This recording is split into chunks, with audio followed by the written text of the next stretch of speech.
क्या इकरा हसन हमारी बेटी की इज्जत उनकी नज़र में नहीं है? अगर यही भाषा का इस्तेमाल उनके परिवार की बच्ची के लिए कोई करता, कोई बकवास, तो क्या इसी प्रकार से अखिलेश यादव जी खामोश रहते? और छोड़िए, राकेश टिकैत साहब की जब पगड़ी को उछाला गया तो इकरा बहन ने जाकर के, हम सब ने कहा था कि यह गलत हुआ। आज राकेश साहब भी नहीं बोले। गुज्जर पंचायत में अभी गई थी इकरा जी गुड़गांव में, वहां उन्होंने पूरा समर्थन दिया था। आज वो लोग कहां चले गए? क्या भारत की बेटी नहीं है इकरा हसन? क्या मुसलमान है इसलिए कोई भी बकवास करेगा और सब खामोश रहेंगे? लेकिन मुझे जो दुख है वो अखिलेश यादव जी से मेरी आपत्ति है। उनकी पार्टी की सांसद है वो। एक शब्द नहीं बोला अखिलेश यादव जी ने, एक ट्वीट तक नहीं किया अखिलेश यादव जी ने, कोई आंदोलन की बात नहीं की। बैरिस्टर असदुद्दीन ओवैसी साहब पर जो टिप्पणी की गई और इकरा साहिबा पर जो टिप्पणी, लेकिन उस फ्रिंज एलिमेंट को मुरादाबाद की पुलिस कंट्रोल नहीं कर पा रही। क्या मुख्यमंत्री जिसके घर को बिल्डोजर जाएगा? ये मांग करते हैं कि ऐसे लोगों पर तत्काल रूप से कड़ी कार्रवाई की जाए, क्योंकि बेटी देश की बेटी है। जब विभाजन करने लगेंगे ये हिंदू की है, मुसलमान की है, तो ये बड़ी विडंबना होगी। ये जो योगेंद्र नाम का व्यक्ति है जो अपने आप को ठाकुर होने का दावा करता है, मुझे तो उस पर संशय है, क्योंकि क्षत्रिय समाज कभी भी इस प्रकार की अमर्यादित टिप्पणी करने में विश्वास नहीं रखता। हम लोग तो महिला सम्मान की बात करने वाले लोग हैं। लेकिन बड़ी विडंबना है कि जिस प्रकार की भाषा का उसने इस्तेमाल किया है सांसद महोदया और हमारे राष्ट्रीय अध्यक्ष बैरिस्टर असदुद्दीन ओवैसी साहब के लिए, वो बेहद निंदनीय है, बेहद आपत्तिजनक है।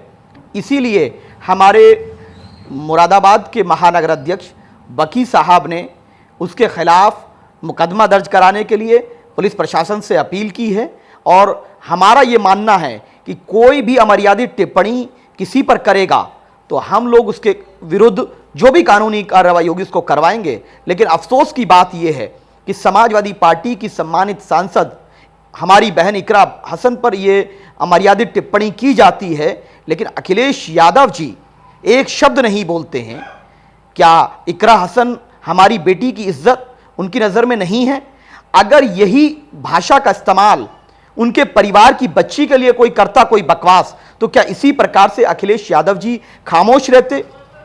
और छोड़िए, राकेश टिकैत साहब की जब पगड़ी को उछाला गया तो इकरा बहन ने जाकर के, हम सब ने कहा था कि यह गलत हुआ। आज राकेश साहब भी नहीं बोले। गुज्जर पंचायत में अभी गई थी इकरा जी गुड़गांव में, वहां उन्होंने पूरा समर्थन दिया था। आज वो लोग कहां चले गए? क्या भारत की बेटी नहीं है इकरा हसन? क्या मुसलमान है इसलिए कोई भी बकवास करेगा और सब खामोश रहेंगे?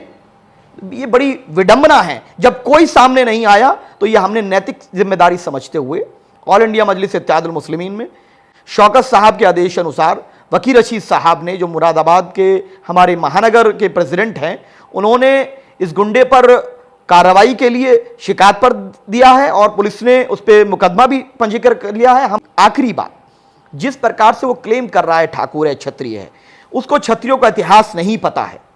और जो बड़ी बड़ी बातें कर रहे हैं, क्षत्रिय समाज पर भी कुछ लोग लालचन लगा रहे हैं, मुखिया गुज्जर जैसे लोग, वो नहीं जानते हैं इतिहास। आप समाज में द्वेष मत फैलाइए। वो ओरिजिनल ठाकुर होता इस तरह की बकवास नहीं करता। अरे हम क्षत्रिय होने के नाते भी मैं इस बात को जिम्मेदारी से कह रहा हूं कि उसको क्षत्रिय धर्म का पालन करना नहीं आता, उसको जानकारी नहीं है। और वो गुंडा है, ये रेडिकल लोग हैं। ये अभी एक भूरा करके है जो ढोलक बजाता है, उसके संबंध में रोज गालियां देता है उसको फोन करके। ये यूट्यूबर है बेचारा, गरीब आदमी है, तो इसका रोज का काम ये हो चुका है। जो गरीब लोगों को उनकी रोजी रोटी है वो यूट्यूब, जो भी है सही गलत, अगर कोई गलत करता है कानूनी कार्रवाई करिए। इस तरह के लोग समाज में अराजकता फैलाने का कार्य कर रहे हैं, हम उसके खिलाफ। उत्तर प्रदेश पुलिस को जब हमने शिकायत दी है, सुमोटो लेना चाहिए था इस पे तो मुख्यमंत्री जी को सीधा आदेश देना चाहिए था, सीधा डीजीपी को इंटरवीन करना चाहिए था कि जब उत्तर प्रदेश की रहने वाली एक सम्मानित सांसद महोदया और एक तेलंगाना में हैदराबाद के सांसद हमारे राष्ट्रीय अध्यक्ष जी के विरुद्ध इस प्रकार की भाषा का इस्तेमाल करने वाला व्यक्ति खुलेआम घूम रहा है, तो ये बड़ी निंदनीय है। और कहीं ना कहीं भाजपा को इस तरह की बयानबाजी से लाभ होता है। रेडिकलाइज्ड लोग इस तरह के उनके समर्थन में बयान पहले से देते आए हैं। लेकिन मुझे जो दुख है वो अखिलेश यादव जी से मेरी आपत्ति है। उनकी पार्टी की सांसद है वो। एक शब्द नहीं बोला अखिलेश यादव जी ने, एक ट्वीट तक नहीं किया अखिलेश यादव जी ने, कोई आंदोलन की बात नहीं की।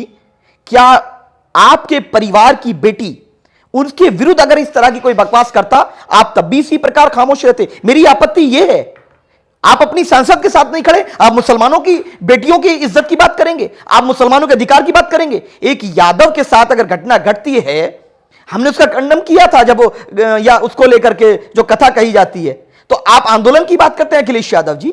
लेकिन मॉब लिंचिंग हो रही है पिछले 7 साल में, मदरसों पे कार्रवाई हुई, लफ्जियात के नाम पर कार्रवाई हुई, मीट व्यापारियों को परेशान किया गया, बनकरों को किया गया, मुसलमानों को कई जगहों पर टारगेट किया गया, हमारी इबादतगाहों को टारगेट किया गया। लेकिन अखिलेश यादव जी ने, आजम खान साहब के साथ क्या हुआ, कभी एक ट्वीट करके आंदोलन की बात नहीं की। आंदोलन सिर्फ करते हैं जब अपने पे आती है। तो मुसलमानों को सिर्फ वोट बैंक की तरह ये लोग इस्तेमाल करना चाहते हैं। इनको अपने पार्टी के सांसद की परवाह नहीं है। पहले आजम खान, अब इकरा हसन साहिबा, तो ये आम मुसलमानों की क्या करेंगे। इरफान सोलंकी एग्जाम्पल है, ये किसी के भी साथ नहीं है। कल को अगर जियाउर रहमान के पे कार्रवाई होगी, वो जेल को जाएंगे, ये ऐसे ही उनको छोड़ देंगे, उनके साथ भी यही होगा। जो भी मुस्लिम सांसद हैं वो भी असुरक्षित हैं। बताइए, 100 से ज्यादा विधायक हैं सपा के पास, 37 सांसद हैं समाजवादी पार्टी के साथ, राज्यसभा में भी सांसद हैं। उसके बावजूद उनकी पार्टी की सांसद की इज्जत को जब तार तार किया जाता है, किसी के मुंह से एक शब्द नहीं निकला। अखिलेश यादव जी ने तब नहीं बोला, और इन्हीं के मुसलमानों के वोट के बदौलत उनके पिताजी मुख्यमंत्री बने, अखिलेश जी मुख्यमंत्री बने, आज सांसद हैं। तो किसकी बदौलत है? तो उत्तर प्रदेश का मुसलमान ये चीजों को बड़ी बारीकी से देख रहा है कि बीजेपी और समाजवादी पार्टी में कोई फर्क नहीं है। दोनों ना हमारी बेटियों की इज्जत और अहमियत को समझते हैं, ना ही हमको हमारे अधिकार देना चाहते हैं, ना ही हमारे बीच में से हमारा नेता पैदा करना चाहते हैं। वो सिर्फ और सिर्फ हमारे वोटों को डरा करके लेना चाहते हैं। कोई हमसे डराकर वोट लेना चाहता है, कोई हमको डरा कर लेना चाहता है। ये फर्क है बस। फ्रिंज एलिमेंट समाज में द्वेष फैलाने का कार्य करते हैं। इस प्रकार से चुने हुए सांसद पर या किसी बेटी पर या किसी धर्म पर, मूल आस्था पर इस तरह की बकवास करते हैं, उन लोगों पर तत्काल कड़ी से कड़ी कार्रवाई हो। इस पर बुलडोजर कहां चला गया? उन लोगों पर बुलडोजर कहां चला गया जो कल सेना के जवान को पीट रहे थे? कहां चला गया? पुलिस तो खाली पैर दबाने में व्यस्त है।